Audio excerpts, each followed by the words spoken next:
इस वीडियो में आपको इस पाठ में आए प्रश्नों के लिखित उत्तर मिलेंगे। बच्चों, आज हम पढ़ने जा रहे हैं हमारी हिंदी की पुस्तक सारंगी का पाठ 3, जिसका शीर्षक है माला की चांदी की पायल। नमस्कार सभी को, हिंदी कला केंद्र में आपका स्वागत है। अगर आप इस चैनल पर नए हैं तो पहले इसको सब्सक्राइब करें व बेल आइकन को दबाना ना भूलें ताकि नए वीडियो का नोटिफिकेशन सबसे पहले आपको मिले। माला एक बच्चे का नाम है। चांदी की पायल, पायल तो बच्चों आपने छोटे बच्चे के पैरों में या अपनी माँ के पैरों में इस तरह की जरूर देखी होगी। साथ ही ये भी देखा होगा कि पायल के नीचे कुछ ऐसे घुंघरू लगे रहते हैं जो चलने पर छम छम की आवाज करते हैं। तो ऐसी छम छम की आवाज से किसी को डर नहीं लगता, बल्कि पहले से ही पता चल जाता है कि कोई आ रहा है।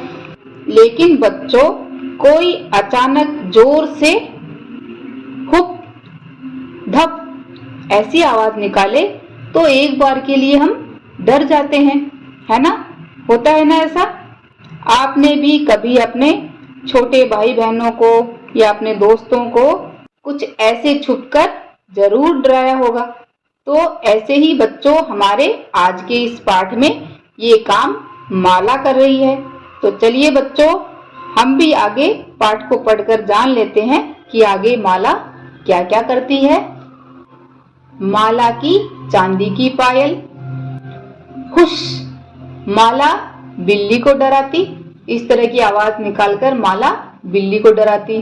तो बिल्ली बेचारी अपना दूध छोड़कर ऐसे दूर भाग जाती, एक बार के लिए डर जाती।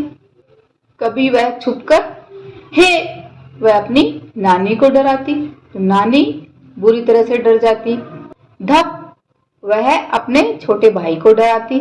तो कभी इस तरह झाड़ियों के पीछे छुपकर भौ, वह डाकिये को डराती।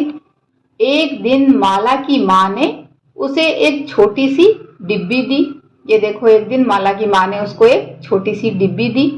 माला, यह तुम्हारे लिए है, वे बोली। माला ने जल्दी से डिब्बी खोली, जिसमें उसे मिली क्या था उस डिब्बी में? नीले कागज में लिपटी प्यारी सी चांदी की पायल। तो माँ ने जो माला को डिबिया दी उसमें क्या निकली? सुंदर सी चांदी की पायल। उन्हें पहनकर वह पूरे घर में घूमने लगी। कौन घूमने लगी? माला। छिक छिक छम, छोटे छोटे घुंघरू छनकते। छिक छिक छम। अब माला जहां भी जाती सब जान जाते। तो माला जैसे ही जाती तो सबको पता चल जाता कि माला आ रही है। कैसे पता चल जाता? माला ने पैरों में जो चांदी की पायल पहन रखी थी उसके नीचे घुंघरू थे, तो वो छिक छिक छम ऐसी आवाज करते थे। छिक छिक छम। माला की हुश से पहले बिल्ली कूद गई, क्योंकि बिल्ली पहले ही जान गई कि माला यहाँ आ रही है। छिक छिक छम। माला की हे से पहले नानी पलट गई। छिक छिक छम। माला की धप से पहले छोटा भाई बाहर भाग गया, अब वह डर नहीं रहा था। छिक छिक छम। माला की भौ से पहले डाकिया निकल गया। छिक छिक छम। अब माला किसी को डरा नहीं पाती। अब माला को मजा नहीं आ रहा था। माला सबको क्यों डरा रही थी? क्योंकि माला को ऐसे डराना अच्छा लगता था। आप में से इस तरह से डराना अच्छा लगता है या नहीं, ये बात आप मुझे कमेंट बॉक्स में लिखकर बताना। तो ऐसे में माला ने क्या किया? उसने अपनी चांदी की पायल उतार दी। अब माला ने जैसे ही चांदी की पायल उतार दी, अब माला के आने का एहसास किसी को नहीं होता और सब पहले की तरह डरने लगे। और इस पाठ को लिखा है एनी बेसेंट ने।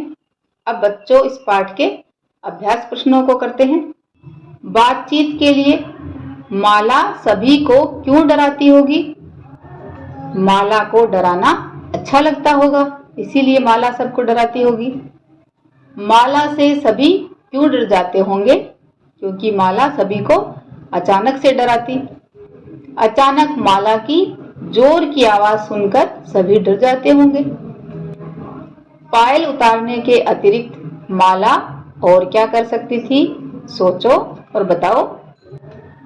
माला चुपके चल सकती थी ताकि उसके घुंघरू की आवाज उनको सुनाई ना दे। माँ ने माला को पायल क्यों दी होगी? ताकि माला के आने से पहले पायल की आवाज से दूसरों को पता लग जाए कि अब माला आ रही है, इसलिए दी होगी।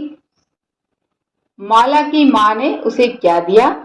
माला की माँ ने उसे पायल दी। माला ने पायल क्यों उतार दी?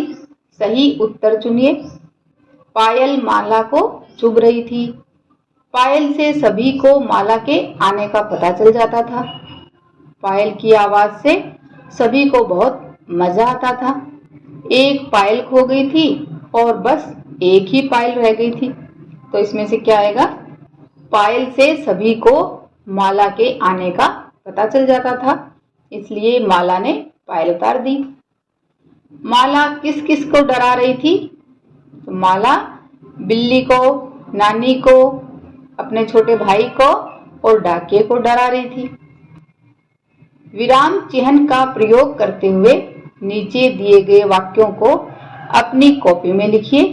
तो बच्चों, विराम चिन्ह यानी आपने अगर कोई बात कह दी तो उसके अंत में एक चिन्ह लगाते हैं, एक डंडा, जिसे हम विराम चिन्ह कहते हैं, पूर्ण विराम चिन्ह कहते हैं। और अगर कोई बात शुरू करी, माला ऐसे रुककर अगर हमने आगे पढ़ा तो वहां पर अल्प विराम, एक कोमा लगाएंगे जिसे अल्प विराम कहते हैं। और अगर किसी ने कोई सवाल पूछा है, जैसे क्या माला को नई पायल मिली, तो ऐसे समय हम ऐसे क्वेश्चन मार्क लगाएंगे जिसे प्रश्नवाचक चिन्ह कहते हैं। यहाँ पर क्या आएगा? माला पायल पहनकर पूरे घर में घूमने लगी, तो यहाँ पर पूर्ण विराम आएगा। इस तरह से माला की चांदी की पायल खो गई है। अक्षरों को जोड़कर माला की चांदी की पायल बनाइए। रेखा खींचकर शब्दों को जोड़िए। तो इसके लिए ये रहा, माला की चांदी की पायल और ये ल, तो बन गया माला की चांदी की पायल। बच्चों, इस पाठ को एक बार फिर से पढ़ें व समझें। आपके परिवार में कौन कौन पायल पहनते हैं, उनके बारे में आप मुझे कमेंट बॉक्स में लिखकर बता सकते हो। साथ ही बच्चों, पायल से छन छन की आवाज क्यों आती है, ये बात अपने घर के बड़ों से पूछें। सुझाव व सुधारों के लिए कमेंट बॉक्स में लिखें।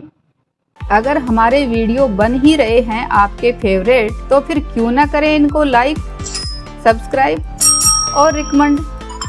हमें और बेहतर बनाने के लिए आप कर सकते हैं कमेंट। धन्यवाद।